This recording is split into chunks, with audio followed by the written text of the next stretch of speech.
प्लॉटमध्ये आपले स्वागत आहे। आज आपण इंदापूर तहसील कार्यालयासमोर उपोषण स्थळी आलो आहोत। तर काय मागणी आहे ते चला पाहूया। बोला। त्याच्या आधी भटक्याई मुक्त जाती जमातीच्या अनेक योजना। तुमचं नाव सांगा आणि संघटनेचं नाव सांगा। मी महेंद्र भोसले, भटक्याई मुक्त जाती जमाती विकास प्रतिष्ठानचे संस्थापक अध्यक्ष। तर 13/14/8/2025 रोजी महसूल विभागाच्या दारामध्ये बसण्याचा वेळ ह्याच्यासाठी आली की भटक्याई मुक्त जाती जमातीच्या कास्ट सर्टिफिकेटसाठी फार त्रासदायक गोष्ट आता नवीन ह्याच्यामध्ये आलेलं आहे। 4 जणांच्या टिप्पणी लागलेल्या आहेत तिथं। पहिल्या 2 जणांच्या टिप्पणीवर 61चा पुरावा नसता 2005च्या कायद्यानुसार कास्ट सर्टिफिकेट मिळायचं सर्कल चौकशीतून, मंडल अधिकाऱ्याच्या चौकशीतून।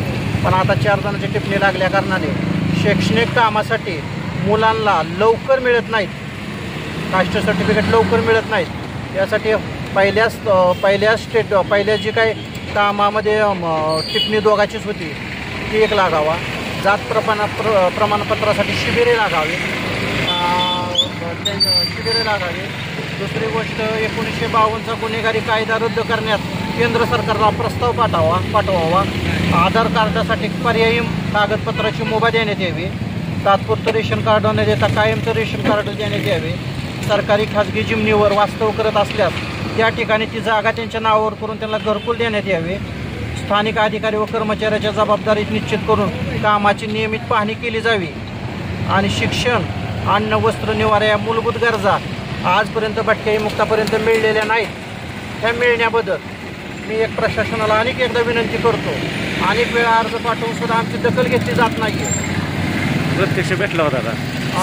संबंधित अधिकाऱ्यांना प्रत्यक्ष भेटला होता? प्रत्यक्ष भेटलेला आहे। प्रत्येक वेळेला मी निवेदन दिलेलं आहे। प्रत्येक वेळेला कागद दिलेले आहेत। प्रत्येक वेळेला शिबिर घ्या म्हणायचा प्रयत्न केलेला आहे। पण सर्व काय ढिल्यावडीचंच काम चालू आहे। समजा ह्याच्यानंतर तुमचं काय असं विचार असेल हे आंदोलन झाल्यावर? जर कदाचित ह्या मागण्या पूर्ण नाही केल्या तर 80 वर्ष आम्ही झटतच आलो आहे, संघर्ष करतच आलो आहे। मला वरिष्ठापाशी जाऊन अनेक हे करावं लागेल, आंदोलन करावं लागेल, विभागीय आयुक्तांच्या दारात जाऊन बसावं लागेल।